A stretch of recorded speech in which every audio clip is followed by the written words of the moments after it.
Hi guys, welcome back to Decorating Happily Ever After. I'm Jeffrey Kevin. Today I want to give you a tour of my dining room. This house was built in 1930. It's a craftsman style house that I restored. So let me show you around. This is a crystal Empire chandelier that I've put silk shades on. And on the ceiling I've added a medallion.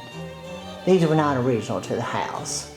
The house, for the most part, had light bulbs on cords when I moved in. I have the house decorated in a more opulent style than a mission style house would have normally been decorated in. The dining room table is an Italian table that I ordered. It has a really pretty top. Usually it's covered by a tablecloth, but today you can see the burled wood and the rose inlay. It has a pretty pedestal and ormolu trim. The chairs that go with it have green leather. And on the tabletop today, I have my bronze epergnes. I use these sometime with my formal settings. The lower bowls were used for sweetmeats. The middle bowl would have fruits in them, and then the top vase was used for flowers. Now, if any of you know what sweetmeats are, let me know, because I've never had them, but I use all the bowls for fruit, and then I usually put tulips or roses in the top vases. But I'll use those on future tables. The paint color is called Hunting Horn. It's a deep butterscotch. And the draperies, they're velvet with bullion fringe. I've used heavy rods because the moldings in the house are all wide and heavy, so I've used the heavy rods. In front of the window, I have a pair of throne chairs.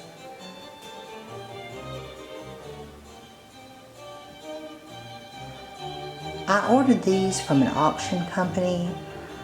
I saw them in their catalog and put in a bid, and when I got the bid I was surprised at how large that they were, which was a pleasant surprise. They have pheasant heads on them, they've got lion heads. Each one has a lord and lady in the back. For the buffet table, I found this piece. It blends really well with the chairs. It has the same legs that the chairs have. There's a carved cherub vase and fruit swags. The back of the piece also has carved fruit on it. And on this piece, I have a candelabra and clock set. It's a green marble with gold ormolu. The clock has fawns on it. I have a pair of emerald green lustres. These are later period lustres. I've also got a celery dish and a couple of cheese dishes. These are reproductions. In the corner I have a pedestal that I've put a crown urn on top of. Above the doorway, I have a fish set. This is a Hollywood Regency lyre table. It's gilt with a marble top. I found it in an antique shop. And on the table I have another pair of lustres.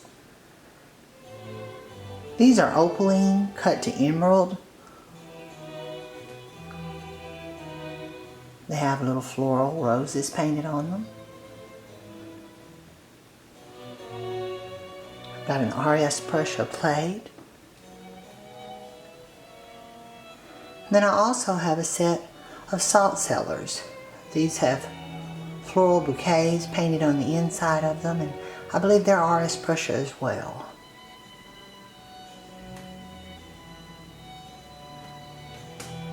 I have a fruit painting. and another antique bowl. All of my paintings are hung from cords. The house has picture rails, so I decided to use those.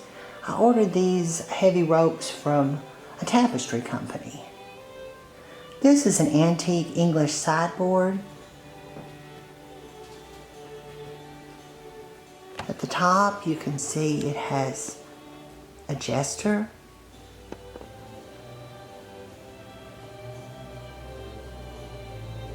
And the middle doors, it's got a lord and a lady.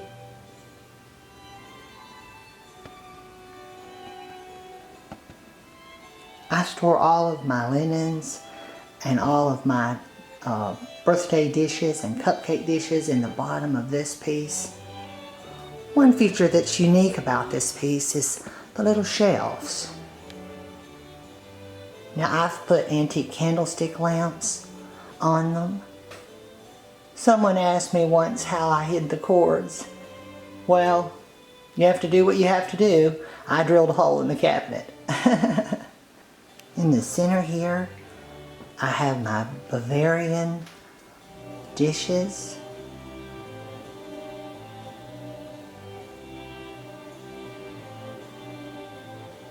I've used these in previous videos.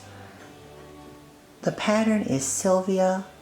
They're Haviland Limoges. I've also got some antique cake stands with domes that I put teapots under. I have a small tureen. This is an antique Spode tureen. I have a lobster dish. And another cake stand with a dome. In the back, you can see the lemonade jar in the pink, and on the other side I have an iced tea jar that's in the green. I have a couple of allegorical plates. On this two-tier dessert table, I have my Lofton. I believe the pattern is Heritage Rose. This is a hostess set. Has the plate with the matching cup. Has a tidbit tray and a milk pitcher.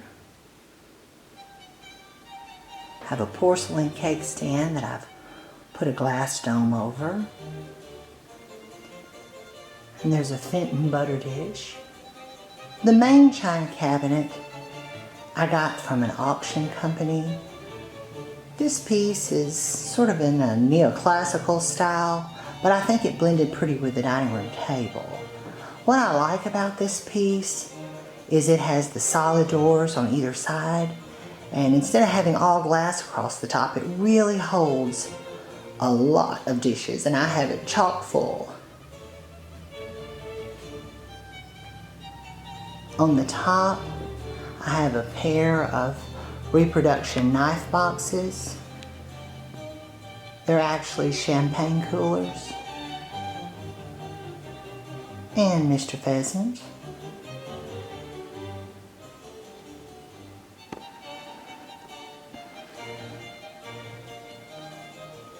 Inside the china cabinet, I have my Old Country Rose dishes.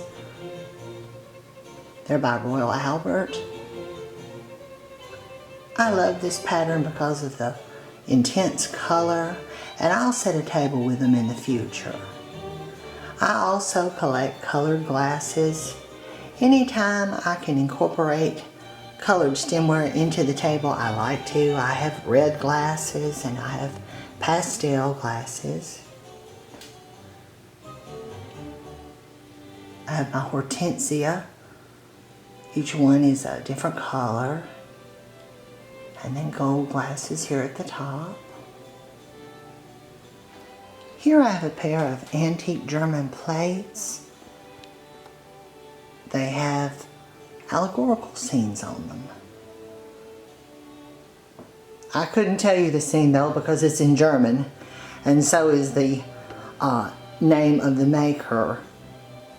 It begins with an H, but it's about 20 letters, and I jokingly call the Moffin Foffin. Stay tuned. In the future, I have before and after pictures of the house, and I'll do some videos showing what the house looked like when we moved in and the after pictures. I hope you guys enjoyed this video. If you did, please leave a comment below and give this video a thumbs up. Subscribe to my channel, Decorating Happily Ever After, and turn on the notifications bell so you never miss a video. I'm Jeffrey Kevin, hoping that you decorate happily ever after. Bye-bye now.